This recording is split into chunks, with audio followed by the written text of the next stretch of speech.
Welcome to Mr. Bogema's Tnready U.S. History Must-Knows, Muckrakers and Progressive Idealists, Standard 14.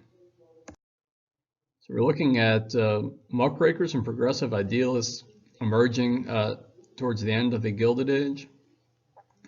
We're going to start with muckrakers. Muckrakers were investigators, writers, journalists, and photographers who wanted to dig up and expose Gilded Age societal problems. So we've been talking a lot about Gilded Age issues, rise of big business, monopolies, trusts, slums, immigrants living in poor conditions, difficulty working in factories. There are three prominent muckrakers that we need to know for this course. The first is Upton Sinclair. Upton Sinclair was a writer who traveled to Chicago to write about immigrants working in slaughterhouses. And he's going to publish a book called The Jungle. And it was 7 weeks of extensive research inside of these slaughterhouses and meat processing facilities that revealed a large number of problems, especially for workers and for the food that was being processed. And it's going to lead to a lot of public outrage because the book details a lot of terrible things that's going on inside of these slaughterhouses. Next, we have Ida Tarbell. Ida Tarbell was a writer, investigative writer, who wrote about John D. Rockefeller and the history of the Standard Oil Company. And it's about John D. Rockefeller's monopolistic business practices, secret rebate deals with railroad companies to ship oil to drive the competition out of business with a focus on Cleveland, Ohio. That's where Ida Tarbell was from, and her father was almost put out of business by John D. Rockefeller, which motivated her to write this book.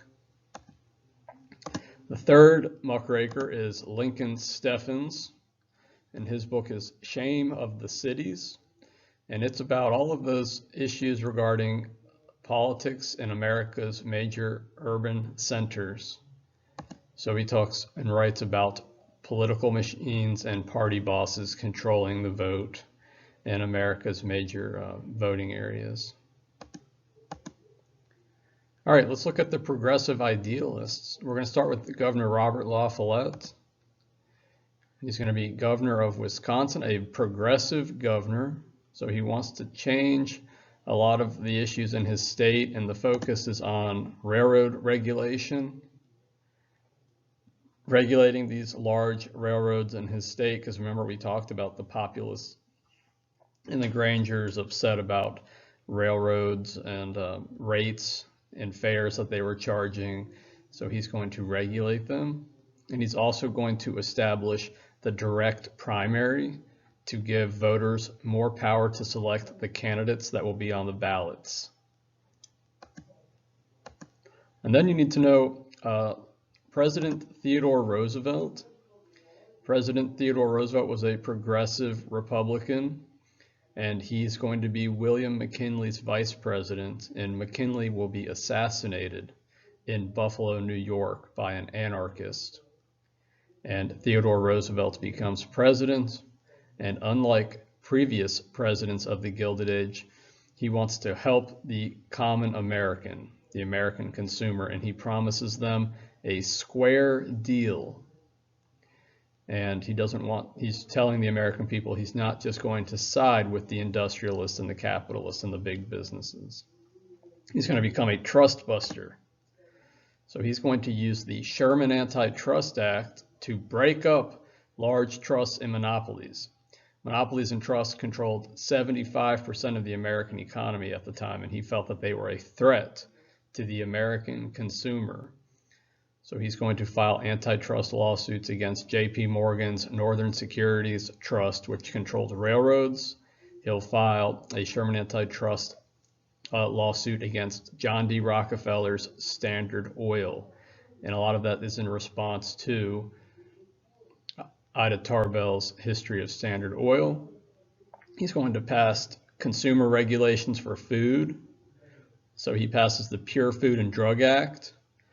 that requires labeling on all food and drugs that are sold to the American people, and it creates the Food and Drug Administration that ensures everything, all the food and drugs that are going to be sold to the American people are safe. And he's going to pass the Meat Inspection Act as a primary response to the jungle that puts federal meat inspectors inside of slaughterhouses to ensure that the animals that are being slaughtered aren't diseased or already dead. And he's also going to be America's first conservationist president. So conservation is when you want to conserve the natural environment. And he was afraid that businesses would use all of the natural resources of the United States, and he wanted to preserve them for the public good.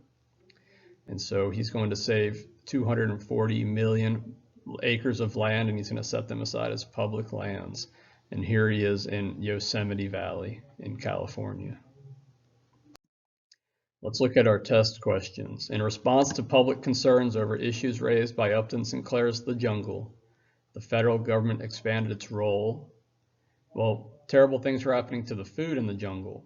So the federal government's going to want to protect Americans eating food, and Americans are consumers. We're all buying things, consuming things. So the government's going to take responsibility for the safety of consumers.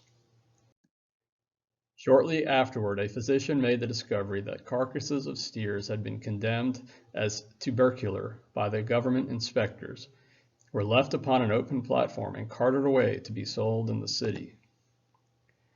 So we're talking about cows that have been slaughtered, condemned because they were sick. This is in Upton Sinclair's The Jungle. The public response to revelations such as the one in this excerpt led to the establishment of the regulations that were eventually enforced by the Food and Drug Administration.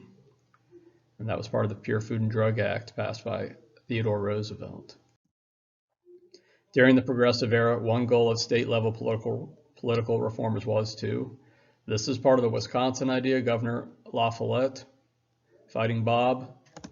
We're looking at the Progressive Age. State-level political reformers promote the principle of direct democracy. Let the voters choose who's going to be on the ballot rather than elected officials in the state capitol. The list below displays the titles of some books published during the late 19th and early 20th centuries. So these are the books written by the Muckrakers you need to know. The Jungle, How the Other Half Lives, The Shame of the Cities. How the Other Half Lived was the collection of photographs done by Jacob Riis. Which significant motivation led to the publication of these works? So why are they writing these books? Well, these are social reformers. They want to fix problems in society caused by the Gilded Age. So they're reformers and they want to fix problems, expose problems with their writings. So it's C. And lastly, the list below summarizes President Theodore Roosevelt's domestic programs. Based on this summary, which belief was the foundation of this program? So we have President Theodore Roosevelt, consumer protection, control of corporations. So we're talking about trusts and monopolies and conservation of natural resources. So what are we looking for here? At times, the government needs to regulate private industry to protect the common good. So these trusts and monopolies were taking advantage of the lack of government regulation. The government wasn't using antitrust. Theodore Roosevelt steps in and decides to regulate these businesses by passing certain laws and using the Sherman Antitrust Act. And that is the end of your review for Standard 14.